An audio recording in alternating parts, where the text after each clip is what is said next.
Nagpasidaan ang Davao City Anti-Scam Unit batok sa mga mangingilad. Ilabi na karong Kapaskuhan, karon sa gipaabot ang pagdaghan sa mga mangingilad.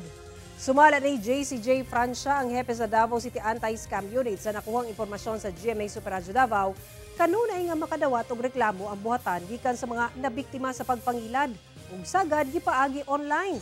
Kadaghanan sa insidente, nagahanyag ang scammer og loan sa ilang mga biktimahon.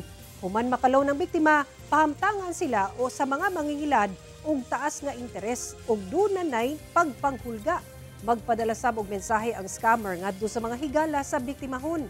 Dugang ni Francia, duna say mga midangup sa buhatan human na biktima sa mga food paluwagan package.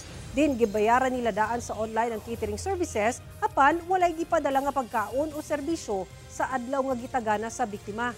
Apan dili makapasaka og kaso ang Davao City Anti-Scam Unit. Mutabang lang sila sa paghusay niini. Kuno galing dili mahusay, tabangan nila ang biktima sa pagpasangat og kaso pinaagi sa pag-endorso sa National Bureau of Investigation o sa kapulisan. Samtang aron dili mabiktima sa mga nagapangilad online, siguraduhon nga lehitimo ang mga nakatransaksyon.